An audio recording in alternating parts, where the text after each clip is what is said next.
প্রতিদিন হচ্ছে মানুষের জঙ্গিপুর লোকসভা কেন্দ্রের বামফ্রন্ট সমর্থিত কংগ্রেস প্রার্থী মুর্তজা হোসেনের সমর্থনে লাল ঝান্ডার মিছিলে উত্তাল হল নবগ্রাম। মিছিলে সিপিআইএম নবগ্রাম পার্টি অফিস থেকে শুরু হয়ে নবগ্রাম ব্লক মোড়, কালীতলা মোড়, সোসাইটি মোড় পরিক্রমা করে শেষ হয় নবগ্রাম বাস স্ট্যান্ডে। সেখানেই পথসভায় বক্তব্য রাখেন মুকুল মণ্ডল, সৈয়দ নুরুল হাসান, কংগ্রেস নেতা মীর বাদাম আলী সহ অন্যান্যরা। দেখুন বিস্তারিত।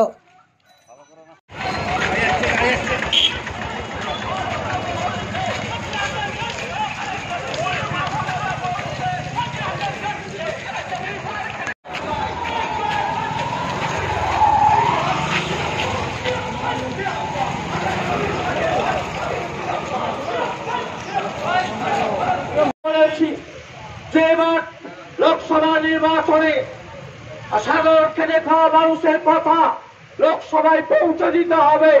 লোকসভায় বলতে পারে এমন ব্যক্তিদের সঙ্গে আমাদের লোকসভায় এবার পাঠাতে হবে। তাই আমরা কংগ্রেস এবং বামপন্থীরা জোট করে আমরা ঠিক করেছি এবার আমাদের খেটে খাওয়া মানুষ, শ্রমজীবী মানুষ, সাধারণ মানুষ, তাদের কথা লোকসভায় আলোচনা করার জন্য, পৌঁছে দেওয়ার জন্য আজকে বামপন্থীদের ডাকে জঙ্গিপুর লোকসভা কেন্দ্রের বাম ও কংগ্রেসের জোট প্রার্থী মুর্তজা হোসেনের সমর্থনে আমাদের নবগ্রামে একটা ঐতিহাসিক মিছিল ছিল।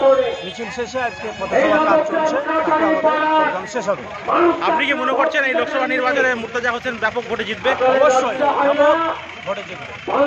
আপনার নাম? আমার নাম Shyamal Ghosh, area committee Panchgram area কমিটির সদস্য সিপিআই। আগামী 7ই মে জঙ্গিপুর লোকসভা কেন্দ্রের নির্বাচন হবে। এই নির্বাচনে বাম কংগ্রেস জোটের প্রার্থী মুর্তজা হোসেন বকুল সাহেব তার নির্বাচনী জয়ীর জন্যে আমরা আজকে এখানে তার প্রচার মিছিল আমরা করছি। মিছিল এবং পথসভা আমরা নবগ্রামে অনুষ্ঠিত করছি। আমাদের যে মূল বিষয়টা হচ্ছে, আমাদের দেশের সংবিধান আজকে বিপন্ন। দেশের ধর্ম নিরপেক্ষ রক্ষা করার ক্ষেত্রে আমাদের দেশের যে সরকার তারা পক্ষপাতিত্ব করছেন, দেশের ধর্ম রক্ষা করতে তারা ব্যর্থ হয়েছে।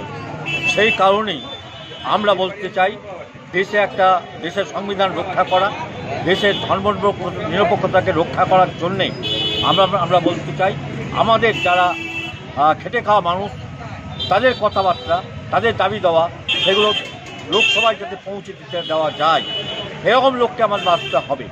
সেই কারণে আমরা বাম এবং কংগ্রেস এই রাজ্যে আমরা জোট করেছি এবং আমাদের এই জঙ্গিপুর লোকসভা কেন্দ্রে আমরা প্রার্থী ঠিক করেছি মুর্তজা হোসেন, তাকে আমরা ঠিক করেছি। মুর্তজা হোসেন তার পরিচিতি হচ্ছেন, তিনি কংগ্রেস আমলের কংগ্রেসের মন্ত্রী ছিলেন সাত্তার সাহেব, তার হচ্ছেন তিনি নাতি। আমরা সাত্তার সাহেবের উন্নয়ন, তার অবদানের কথা আমরা জানি। সেই কারণে এ রাজ্যে সাত্তার সাহেবের উন্নয়ন যেমন আছেন, সেই অগ্রগতিকে আমরা অব্যাহত রাখতে চাই। সেই কারণেই আমরা এখানে তার বংশধর আমরা মুর্তজা সাহেব এখানে ভোটে দাঁড়িয়েছেন, তাকে আমাদের জয় আমাদের সুনিশ্চিত করতে হবে। সেই আবেদন নিয়ে আমরা মানুষের কাছে আমরা যাচ্ছি। আমরা এই জেলায় 3টে কেন্দ্র, বহরমপুর, মুর্শিদাবাদ এবং জঙ্গিপুর। বহরমপুরে আছেন প্রদেশ কংগ্রেসের সভাপতি অজিত চৌধুরী, মুর্শিদাবাদে আছেন সিপিআইএমের রাজ্য সম্পাদক পলিট ব্যুরোর সদস্য মোহাম্মদ সেলিম এবং এখানে মুর্তজা সাহেব। আমরা চাই এই জেলায় 3টে আসনই আমাদের বাম এবং কংগ্রেস জোটের জয় সুনিশ্চিত, তাকে জয়কে আমাদের নিয়ে আসতে হবে। এই আবেদন রেখেই আপনাদের এখানকার মানুষের কাছে আবেদন আমরা নিয়েছি। এই আবেদন নিয়ে আমরা প্রচার প্রস্তুতি আমরা করছি। এই প্রথম। আপনার নাম? সঞ্জীব পান্ডে, সম্পাদক CI2 নবগ্রাম ব্লক।